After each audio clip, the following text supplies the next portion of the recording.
శ్రీ గుబ్బూరి వెంకటానంద రాఘవరావు గారి విజ్ఞాన నిరతుడు నన్నయ్య భట్టారకులో 8వ భాగం 2/9/24.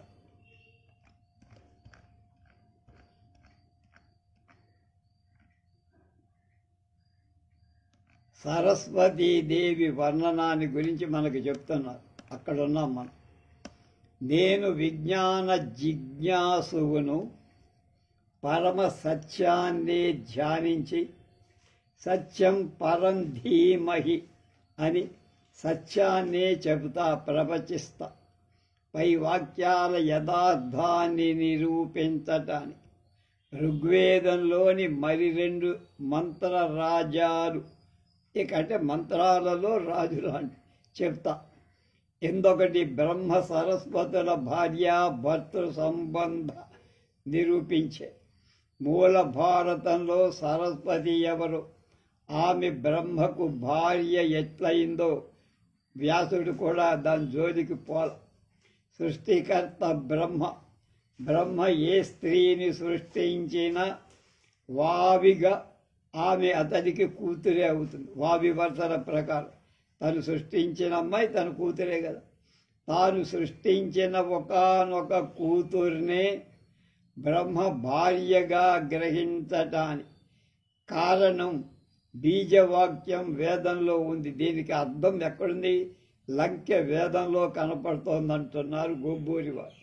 ఈ మంత్రార్థాన్ని బాగా గ్రహించిన వాడు కనుక నన్నయ్య భట్టు సంస్కృత మూలంలో గల నదీ సరస్వతి ప్రసంగాన్ని వదిలేసి వాణీ హిరణ్య గర్భ దాంపత్యాన్ని ప్రవర్తిస్తూ జావా పృథ్వీ దాంపత్యాన్ని ఉపమానంగా బ్రహ్మ సరస్వతి దాంపత్య విషయాన్ని ఏరుకొని చక్కగా చెప్పారు.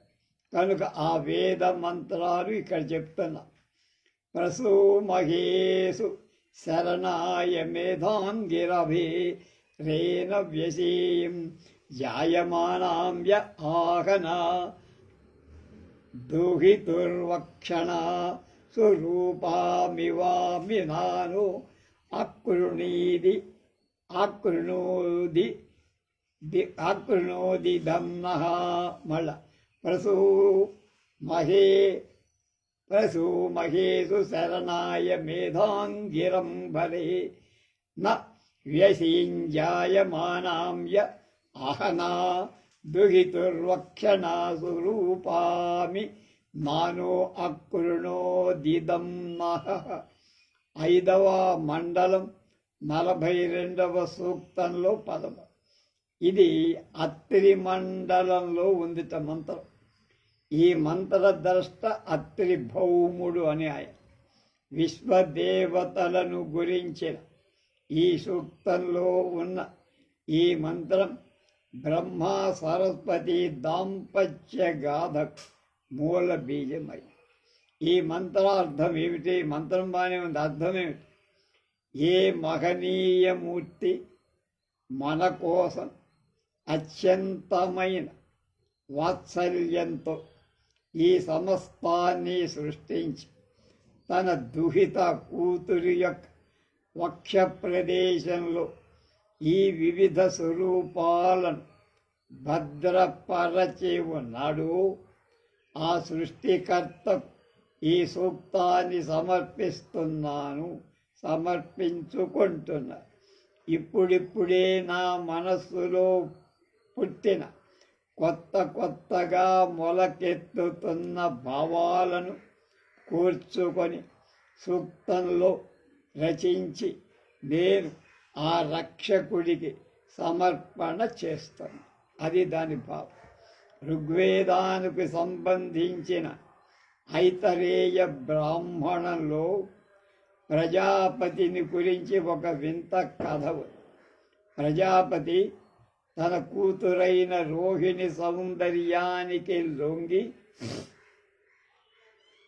ఆమెను ఒక మృగాన్ని చేసి తాను కూడా మృగరూపం దాల్చి ఆమెను బలాత్కరింపకపోతే దేవతలు ఆక్రోశించి ఈ ఘోరాన్ని మాన్పించమని మృగవ్యాధ రుద్రుణ్ణి వేడుకొని ఆ రుద్రుడు పశుపతిత్వం వరంగా పొంది దిశిత నారాజాన్ని ప్రయోగించి పాపిష్టి మృగానికి పడగొట్టి ఈ కథ నక్షత్ర రూపంలో ఆకాశంలో ఇవాళకి కనపడుతోందంటున్నారు గొబ్బూరి సైంటిస్ట్.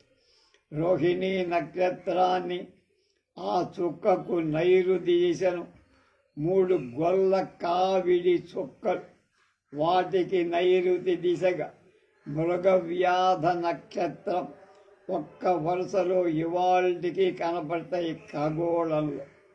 మృగవ్యాధ రుద్రుడి పాశ్చాత్య జ్యోతిర్విద్యులు అంటే వాడు జ్యోతిర్విధులు ఏం చెప్పారు? సిరియస్ అన్నారు, SIRIUS. ఆకాశంలో మెరసే నక్షత్రాలన్నిటిలో తేజో విషయంలో చాలా అగ్రగణ్యం, పెద్దది. This is the first of all magnitude stars.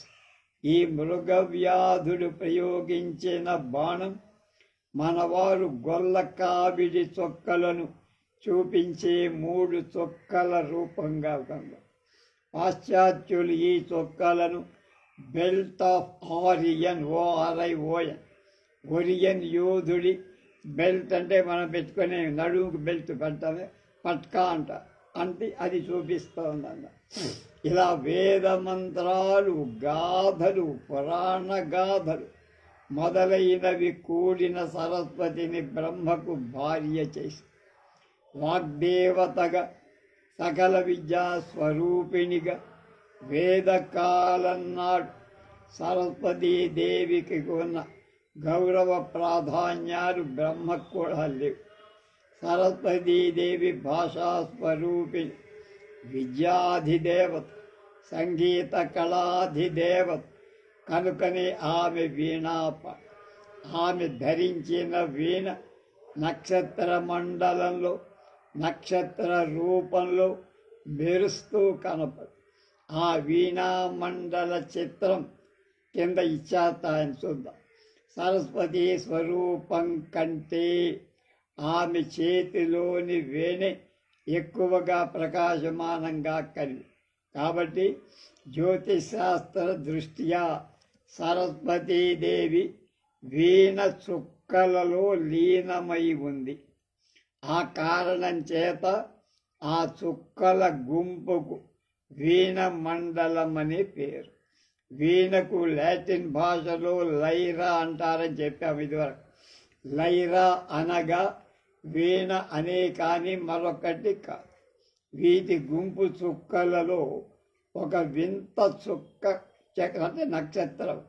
ఆ చుక్కను గ్రీకు అక్షరాలలో ఎప్సిలాన్ అనే అక్షర సంఖ్యతో, గ్రీకులో అక్షరాలు గుర్తులు అక్షర సంఖ్య చేత సూచించారు.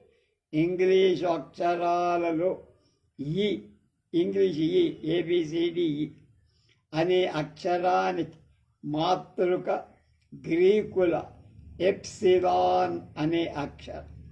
ఈ చుక్క స్థూల దృష్టికి ఒక చుక్కలాగా, నక్షత్రంలాగా కనిపించిన సూక్ష్మంగా పరిశీలిస్తే అందులో 2 చుక్కలు ఉంటాయి. ఒకే చుక్కలు అంటే ఒకే నక్షత్రం కాదని 2 నక్షత్రాల జంట కనపడు. టెలిస్కోప్ యంత్రంతో చూస్తే ఇందు ఒక్కొక్కటి 2 చుక్కల జంటలుగా కనపడు. ఈ కనపడే 2 చుక్కలు ఒక చుక్క అంటే అది ఒక చుక్క కాదు, అది మళ్ళా 2 చుక్క. ఇంకా కనపడే 2వ చుక్క కూడా ఒక చుక్క కాదు, అది కూడా జంట చుక్క. కాక 2 చుక్కల జంటలు అన్నమాట. ఒక్కొక్క జంటలో గల ప్రతి చుక్క 2వ దాని చుట్టూ తిరుగుతుంది. అంతేకాదు మొదటి జంట 2వ దాని చుట్టూ, రెండవ జంట మొదటి దాని చుట్టూ కూడా తిరిగి వస్తుంది. అది గొప్పతనం. కనుక పర్యవసానం ఏమిటి? వీణా మండలంలో గ్రీకు ఎప్సిలాన్ అనే అక్షర సంఖ్య గల ఒక చుక్క, అది ఒక చుక్క కాదు, నక్షత్రం కాదు, 4 చుక్కల గుంపు. కనుక ఇందులోని జంటలు చుక్కలు కూడా విచిత్ర గమన విశిష్ట. ఒక చుక్క కాదు, 2 చుక్క.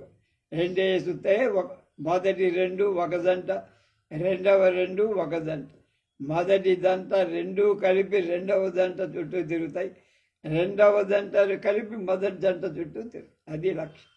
కనుక మన పూర్వులు ఈ చుక్కలను, వీటి చిత్ర గతులను ఎలా పరిశీలించారో వాటిని చతుర్ముఖ బ్రహ్మ అని తెలుసు. 4 కనుక 4 చుక్కలంటే 4 ముఖాలు ఉన్న బ్రహ్మదేవుడు అని చెప్పారు.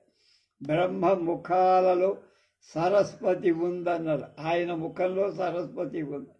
సరస్వతి వీణాపాణి అన్నారుగా. కనుక నవీన జ్యోతిష్ శాస్త్రం ఈ వివరాలని ధృవపరుస్తారు. వేద ఋషులకు యంత్రాలు ఉన్నాయా? కళ్ళే ఉంటారు, మనసే యంత్రం. టెలిస్కోపులు ఉన్నాయా? లేవు. ఇవన్నీ లేకుండానే కంటికి స్థూల దృష్టికి కనపడని విశేషాలు వాళ్ళు ఎలా తెలుసుకున్నారు? తపోబలమా, యోగ దృష్ట్యా, సహజమైన అంతర్దృష్టి జ్ఞానమా, ఇంట్యూషన్, ఏమైనా కానీ ఆనాటి మహనీయులు ఈ ప్రకృతి సత్యాలను చక్కగా తెలుసుకొని జనసామాన్యానికి చక్కగా తెలిసేటట్లుగా చిత్ర విచిత్ర కవనంతో, పొయిట్రీతో హృద్యంగా వేద పురాణ గాథలు రచించారని మొండి శిఖండి బండలైన విమర్శకులు కూడా సత్యాన్వేషణ పరులైతే ఒప్పుకోక తప్పదు. వీణామండలం లైరా కింద ఒకానొక నీహార ప్రావృతమైన మబ్బుతో కూడిన దృశ్యం ఉంది. రూపం పొందిన పొగమంచు పోలి ఇలాంటి దృశ్యాలను పాశ్చాత్యులు నెబ్యులే అన్నారు. NEBULAE. నెబ్యులా అంటే ఒకటి, నెబ్యులా అంటే చాలా. అంత వీణా మండలంలో పాశ్చాత్యులలో మండలాన్ని పాశ్చాత్యులలో మెస్సెర్ MESSIR అనే ఆయన కింద ఉండేటువంటి పొగమంచు దృశ్యం గుండ్రంగా ఉండటం చేత పడమటి పరిశోధకులు దాన్ని ఒక రింగ్ ఉంగరంలాగా పోల్చి రింగ్ నెబ్యులా అన్నారు. ఇంగ్లీష్లో రింగ్ అంటే ఉంగరం. 100 అంగుళాల టెలిస్కోపులో ఈ దృశ్యాల్లో తీసిన ఫోటోలు ఇక్కడ కనపడు. ఇటీవల మౌంట్ పోమర్ POLOMER పొలోమర్ పర్వత సానువుపై ప్రతిష్ఠితమైన 200 అంగుళాల వ్యాసం కల టెలిస్కోపులో చూడగల దృశ్యాలు కూడా కింద ఉన్నాయి, చూడవచ్చు. ఆ దృశ్యాన్ని ఉంగరం అంటం కంటే శ్రీనాథ మహాకవి వర్ణించిన పొడవు మిగిలిన పొందమ్మి పువ్వు అంటం ఎంతో అందంగా ఉంది. అంటే తమ్మి పువ్వు తామర పువ్వులాగా ఉంది. ఈ తమ్మి పువ్వు దృశ్యం నుండి మొదట చుక్క వెలువడింది. 1 2 చుక్కలైంది, 2 4 అయ్యాయి. ఈ విధంగా బ్రహ్మ ఉత్పత్తి గని చతుర్ముఖుడయ్యాడు. సరస్వతి మండలానికి, ప్రపంచం విశ్వానికి ఉన్న ప్రాముఖ్యత ఏమి? Great importance of Lyra in the universe. చంద్రుడు భూమి చుట్టూ తిరుగుతాడు, భూమి సూర్యుడి చుట్టూ తిరుగుతాడు. సూర్యుడు మాట ఏమిటి? సుమారు 200 ఏళ్ల నుండి పాశ్చాత్య జ్యోతిష్ శాస్త్రవేత్త తీవ్రంగా కృషి జరుపుతూ అద్భుత ఖగోళ పరిశీలన మూలంగా ధృవపడిన సత్యం ఏమిటంటే సూర్య, బుధ, శుక్ర, భూమి, కుజ, గురు, శనీశ్వర ముఖ్య గ్రహాలతో, చంద్రాది ఉపగ్రహాలతో, ధూమకేతు, ఉల్కా గణాలతో సెకండుకు 12 మైళ్ళ చొప్పున, నిమిషానికి 720 మైళ్ళ చొప్పున, గంటకు 43,200 మైళ్ళ చొప్పున, రోజుకు 10,36,800 మైళ్ళ చొప్పున ఈ విధంగా గంభీర వేగంతో దక్షిణం నుంచి ఉత్తర దిశాగతుడై వీణామండలంలోని వెగా అభిజిన్ నక్షత్రం వైపుకు వెడుతున్నాడు. ఎవరు? సూర్యుడు. అనే కాదు, ఈ మొత్తం గ్రహరాశినందరినీ తీసుకొని వెళ్తున్నారు. మనం సాధారణంగా రైలు ప్రయాణాలు చేస్తే, పడవ ప్రయాణాలు, మోటారు ప్రయాణాలు, విమాన ప్రయాణాలు ఎంత నిజమో సూర్యుడితో పాటు భూమితో పాటు మనం సరస్వతి మండలం వైపుకే వెళుతున్నాం. మనకి ఇక్కడ కూర్చొని నేనేదో ఈ ప్రవచనం చేస్తున్నానంటే నేను కూడా తిరుగుతున్నట్టయితే భూమిలో ఉన్నా కనుక భూమి ఈ ప్రకృతి సత్యాన్ని పడమటి వాళ్ళు ఇటీవల 200 ఏళ్ల లోపల మాత్రమే తెలుసుకున్నారు. కానీ మన ఋషులు వేదకాలం నాడే దాన్ని తెలుసుకున్నారు. యముడికి దక్షిణాధిపత్యం స్థిరపరచిన నాడే మన ఋషులు ఉత్తర దిక్ప్రాముఖ్యాన్ని, వీణా విష్ణు మండలాలే మనకు పరమ గతి అనే సత్యాన్ని తెలుసుకున్నారు. వేదాలలో, శాస్త్రాలలో, పురాణాలలో, ఉపనిషత్తులలో పై పరమ సత్యం వీలైన చోట్ల వాళ్ళు నొక్కి ఒక్కాడించారు. కానీ మనం బుర్రకు పట్టించుకోవాలి. గట్టిగా ముక్తాయిస్తూనే ఉన్నారని. ముక్తాయి అంటే కొట్టి మధ్యలో ధరు వాయించి అద్భుత వేగంతో అన్ని మూలల నుండి నదులు, సముద్రాలు చేరుకొన్నట్లుగా, నదులు సముద్రాన్ని చేరుకొన్నట్లుగా అష్టదిక్కుపాలకు, అష్ట వసువులు, సప్త మరుత్తులు, 11 రుద్రుడు, 12 ఆదిత్యు మొదలైన దేవతలు కూడా సంభవ స్థానాన్నే చివరకు చేరుకోగలగటం విశ్వరూప సందర్శన యోగంలో దివ్య దృష్టితో అర్జునుడు తెలుసుకున్న విషయం అని భగవద్గీత. కనుక వీణామండలం వేరు, విష్ణు మండలం వేరని పాఠకులు భ్రమపడద్దంటున్నారు గొబ్బూరి. విష్ణుడు శేషసాయి, బహువన పాదపాబ్ధి. విష్ణుడి నాభి నుండి వెడలిన కమలమే బ్రహ్మదేవ జన్మస్థానం. అజస్య నాభా చుక్కలను చెత్తెలలో అర్రలాగా సదుపాయం కొర గుంపులుగా పేర్కొన్నప్పటికీ వీణా విష్ణు మండలాలు నిజానికి ఒక్కటే. కనుక ఒకే మండలంలో ఉన్నాయి కనుక ఇందుకోసం సందేహం అక్కల. వీణా విష్ణు మండలాలు రెండు ఒకటి. గతించిన 20 ఏళ్లలోపు రేడియో పరిశోధన ప్రాముఖ్యత పొంది వృద్ధి అయి ఈ వీణామండల ప్రాశస్త్యం ఇంకా పెరిగింది. అది ఎలా సంభవించిందో చూద్దామంటున్నారు. 1933 సంవత్సరంలో డాక్టర్ కార్గ్ జాన్స్కీ అనే దొరగారికి బెల్ టెలిఫోన్ పరిశోధక శాఖ, బెల్ టెలిఫోన్ ల్యాబొరేటరీతో పనిచేస్తుండగా ఒక వింత ఝంకారం వినపడి ఆ శాలలో ఆ దొరగారు గొప్ప యంత్రజ్ఞుడై అప్పుడతడు బహుశక్తివంతమైన శబ్దగ్రాహి సెన్సిటివ్ రేడియో రిసీవింగ్ సెట్లో పనిచేస్తున్నాడు. అంటే టెలిఫోన్ అవతలవాడు మాట్లాడితే మనం వినేదాన్ని రిసీవింగ్ సెట్ అంట. ఆ రిసీవింగ్ సెట్లో దాని గురించి పరిశోధన చేస్తాను.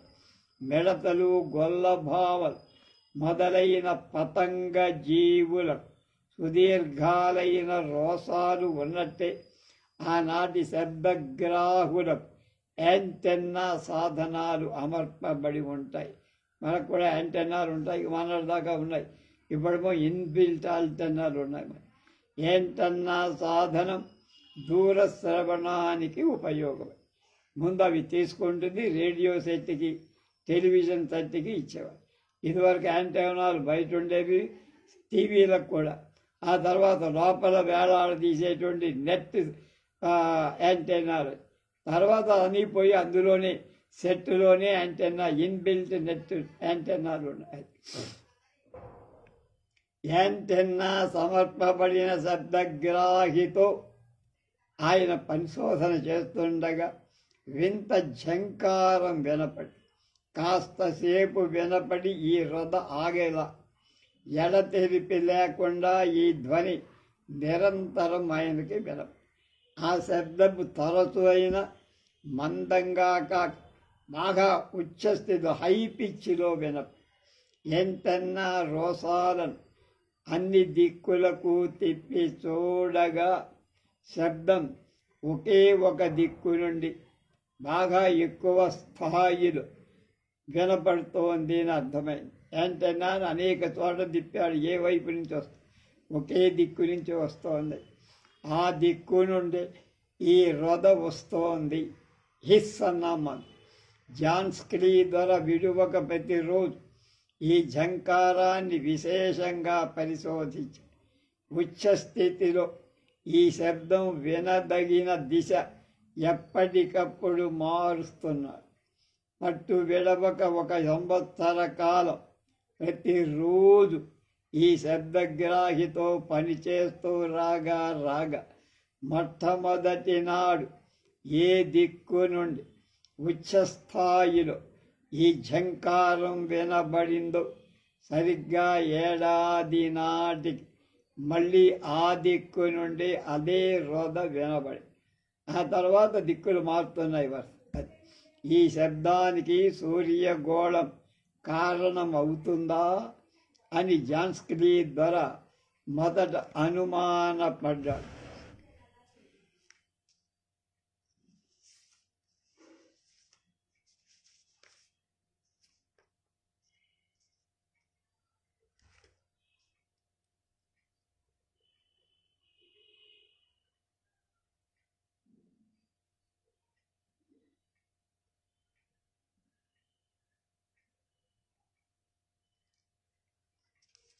కానీ సూర్యోదయ సూర్యాస్తమానాలతో ఈ ధ్వనికి సంబంధం లేదు, కనపడదు. నెలలు ఋతువులు గడిచిపోతుండగా ఈ రొదకు కారణమైన దిశ కూడా మారుతోంది. మొదటిసారి రొద వచ్చిన దిశకు ఎదుటి దిశ నుండి 6 నెలల నాడు ఝంకారం వినపడి, కాబట్టి శబ్దోత్పత్తికి కారకుడు సూర్యుడు ఎంత మాత్రం కాడని అర్థమైంది. సూర్య కుటుంబానికి అవతల నక్షత్ర మండలంలో ఏదో ఒక స్థానం నుండి ఈ రొద బయటికి వస్తోంది, అది నిజం. అంటే ఇంతకీ ఆ స్థానం ఏమిటి? అమెరికా ఖండంలో హార్వర్డ్ విశ్వవిద్యాలయంలో యూనివర్సిటీ సుప్రసిద్ధంగా ఖగోళ వేద సరుపుతున్న డాక్టర్ షాఫ్లీ SHAPLEY షాప్లీ మహనీయుడి పరిశోధన మూలంగా వీణామండలంలోని అభిజిన్ నక్షత్ర ప్రాంతం నుండి ఈ శబ్దం వెలువడుతున్నట్టు స్పష్టమే. భూగోళం మీద మెడ్రాస్, బెజవాడ, బొంబాయి, కలకత్తా మొదలైన పట్టణాలలో రేడియో మూలంగా వార్తలు, పాటలు, ఉపన్యాసాలు మొదలైనవి బ్రాడ్కాస్ట్ చేయి వెదజల్లబడతాయి. అలాగే తక్కిన ఖండాలలో, దేశాలలో వందల కొద్ది శబ్ద వ్యాప్తి స్థానాలు ఉన్నాయి. అంటే సౌండ్ ప్రొడ్యూసింగ్ సెంటర్స్ అంటారు, ట్రాన్స్మిటర్స్ అంటారు వాడు. అలాగే అవి ట్రాన్స్మిటర్స్ ఉంటాయి, రిసీవర్స్ ఉంటేనే అవి మనకు అందుతాయి. అయితే విశ్వవానికంతటికి రేడియో విద్యుత్తు తరంగాలు వ్యాపించ చెయ్యగల ఒక సెంట్రల్ నాభిస్థానం ఉందా? ఉంటే ఎక్కడు?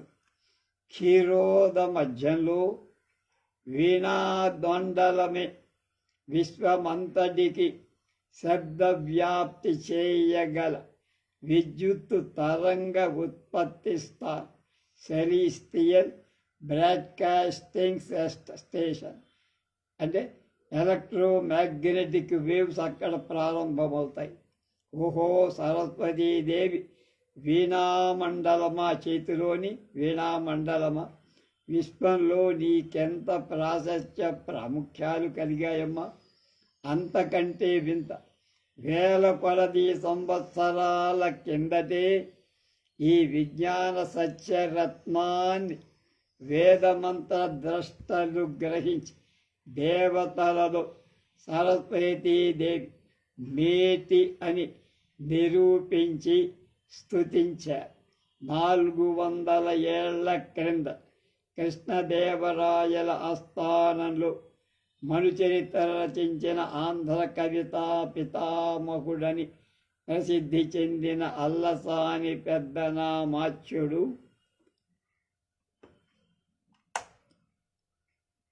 వాణి హిరణ్య గర్భులను స్తుతిస్తూ వ్రాసిన పద్యాన్ని ఒకసారి స్మరిద్దాం.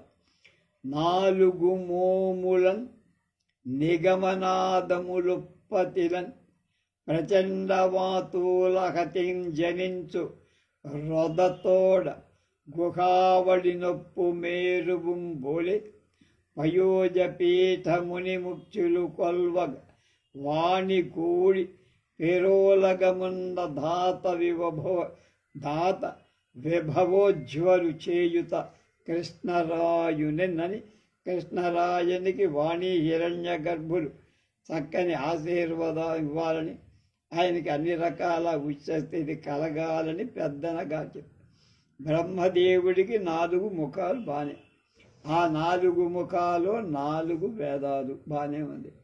ఆ సమయంలో పాటిస్తూ అలసాని పెద్దన అద్భుత భావనాశక్తి సమితమైన కవితా ప్రాగల్భ్యం కలవాడవటం చేత పై పద్యాన్ని రచించి వంద్యుడయ్య నమస్కరింప తగినవ. బ్రహ్మదేవుడి 4 ముఖాల నుండి వెలువడి 4 వేదాల ఘోష ఎలా ఉన్నదో పెద్దన్న వివరించి చెప్పారు. ప్రచండ వాతూలహతిచే జనించు రొద గుహల నుండిన మేరు పర్వతం నుండి లాగా అనిపిస్తుంది. బ్రహ్మ ఇలాంటి జంకార నాదంతో కూడి పద్మాసనంపై మునిముఖ్యులు సేవించగా సరస్వతీ సహితుడై నిండుగా కొలువుమని కృష్ణదేవరాయల వారి విభజ ఉజ్వలుణ్ణిగా చెయ్యాలని కవి ఆశీర్వాదం. ఇక్కడ ఇంకొక విశేషమేంటి, రొద దేవతలకు ఆశ్రయమైన మేరు పర్వత గుహలలో వాయుహతి చేత జనించిన రొద కాని, బ్రహ్మదేవుడి 4 ముఖాల నుండి వెలువడే వేద నినాద ఝంకారం కాని, ఆ ప్రాంతం నుండి వెలువడే ఒకానొక శబ్ద వ్యాప్తి పెద్దన్న కవితా భవాంబర వీధిని శృతి గోచరమైంది. అంటే వేదం కనపడింది ఆయన కనుక ఈ ఝంకారాన్ని విజ్ఞాన సత్యమని జాన్స్క్రీ షాప్లీ దొరల పరిశోధనలు రుజు. ఇంతకంటే గొప్ప వింత వేదంలో ఉందంటున్నారు గొబ్బూరి. అస్పష్టమైన ఒకానొక రొద, ఒకానొక ఝంకారం జాన్స్క్రీ దొరకు వినబడినట్టే మన వేద ఋషికి కూడా వినపడి ఆ అంశాన్ని తెలిపే వేద మంత్రం ఇంతకు ముందోసారి చెప్పుకున్నాం, మళ్ళా మన కోసం రాస్తున్నారు. యద్వాంగ్వద్వంతుయ యద్వాంగ్వందంచ విచేతనాని రాష్ట్రీ దేవానాం దిశసాదమంత్ర చతస్రవూజ్యం దుదుహే పయాంసి క్వస్మిద్దస్యాః పరమం జగామ యద్వాంగ్వదంచ విచేతనాని రాష్ట్రీ దేవానాం సాదమంద్రాద్ శతస్రవూర్జ్యం దుదుహే పయాంసి పయం అంటే పాలు క్వస్మిద్దస్యాః పరమం జగామ 8వ మండలం 89వ సూక్తం 10వ మంత్రం ఇది. ఈ మంత్రదష్ట పేరు నేముడు అనే ఋషి. ఈ మంత్రాధిదేవత వాగ్దేవి. మంత్రార్థం వాగ్దేవి. ఎవరి చెప్పారు? వాగ్దేవిని. మంత్ర అర్థం ఇది. మనకు సంతోష వికారిని, సంతోషాన్ని కలిగించేది. దేవతల రాణి అయిన వాగ్దేవి సుఖ అధిష్ఠితయై ఎవ్వళ్ళకి తెలియపడని అస్పష్ట నాదం చేసి ఆమె ఎవ్వడికి తెలియని ఒక నాదం చేసి బోధపడని పలుకులు పలికింది. ఆమె కొన్ని మాటలు మాట్లాడింది. ఆ మాటల అర్థం ఎవ్వడికి తెలియదు. అర్థం కాని శబ్దాలు ఉచ్చరించి కొన్ని శబ్దాలు మాట్లాడింది. ఆ శబ్దాల అర్థాలు ఎవ్వడికి తెలియదు. స్వర్గం 4 దిశల వాళ్ళకి వయోలాభంతో అమిత జవసత్వ లాభం కలిగి స్వర్గంలో 4 దిశల్లో ఉన్న వాళ్ళందరూ పాలతో ఎలాంటి లాభం వచ్చి శరీర జవసత్వాలు పెరుగుతాయో అలాంటి కలిగి ఆ మహామహిమ గల ఆ దేవి ఇప్పుడు ఎక్కడుంది, ఎటుపోయింది, ఎలా అంతర్హితురాలైందో అది ఆ ప్రశ్న రూపంలో 10 శ్లోకం మంత్రం. ఈ మంత్రం సరిగా అర్థం చేసుకోవటానికి ఆంధ్ర కవితా పితామహుని శృతి గోచరమైన రొద జాన్స్క్లీ రొదకు వినవచ్చిన జంకారం తోడు. ప్రకృతిలో కొన్ని వస్తువులకు గల పరస్పర సంబంధాన్ని గురించి జిజ్ఞాస చేసే కొలది మనకు విస్మయం, ఆశ్చర్యం ఎక్కువై వెండి అరకుతో పూత పెట్టబడిన గాజు పలక మీద వెలుగు ఏమాత్రం ప్రసరించిన ఆ అరకు చెవికి శిథిలము. దాని రచనలో భేదాలు ఏర్పడి ఎంతో వింతగా మారిపోయి ఆ మార్పుల ఆధారంగా చేసుకొని ఇవాళ ఫోటోగ్రాఫులు తీస్తూ ఈ యుక్తి చేత అసలుకు సరి అయిన ప్రతిబింబాలు వస్తున్నాయి. భూమి మీద వాతావరణంలో 4-5 మైళ్ళ ఎత్తున దూరంలో నీలి మేఘాలు ఆవరించినప్పుడు ఆ దృశ్యం నిమిళ్ళ ఆనందంతో నృత్యం చేస్తాయి. 2,40,000 మైళ్ళ దూరంలో ఉన్న చంద్రుడి కిరణాలు తగలగానే కలువ పూలు వికసిస్తాయి. మనకు 9,20,00,000 మైళ్ళ దూరంలో ఉన్న సూర్యకిరణాలు సోకగానే పద్మాలు వికసిస్తాయి. వెలుగు కిరణాలు, విద్యుత్ తరంగాలు దూరాన్ని లక్ష్యం దూసుకుపోయి 1 సెకండు కాలంలో అవి 1,86,325 మైళ్ళు వెళ్ళిపోతాయి. మన భూగోళపు చుట్టుకొలత సుమారు 25,000 మైళ్ళు. కాబట్టి 1 సెకండు కాలంలో వెలుగు కిరణాలు, విద్యుత్ తరంగాలు భూగోళాన్ని 7 సార్లకు పైగా ప్రదక్షిణం చేసి వస్తాయి. అనుకూల పరిస్థితులు ఏర్పడితే అవి మన వశం కాగల.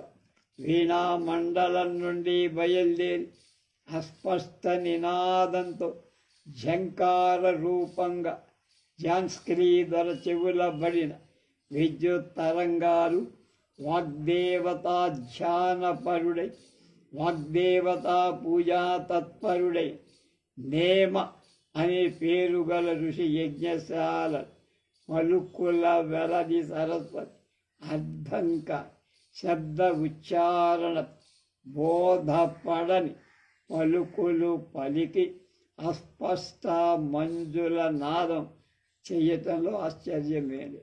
అలాగే వాగ్దేవి కటాక్షపాత్రుడై విద్వత్సంస్థవనీయ భవ్య కవితా వేతుడై పయోజపీఠి ముని ముఖ్యులు కొల్వ వాణి కూడి పేరోలగంలో ఉన్న సరసిజ గర్భధ్యాన పరాయణుడై ఆంధ్ర కవితా పితామహుడు భవంబర వీధిని విహరించినప్పుడు ఉడు వీధిని ఆకాశ వీధిని మెరసే వీణామండలం నుండి వెడలిన విద్యుత్ తరంగాలి రొద చేస్తూ ఆ మహానీయుడు కర్ణ గోచరమయ్యాయి అంటానికి మనం ఏమాత్రం సందేశించాల్సిన ఈ నిర్ణయాన్ని బలపరచడానికి భారతంలో ఒక సందేశం ఉంది. అదేమిటో రేపు తెలుసుకుందాం.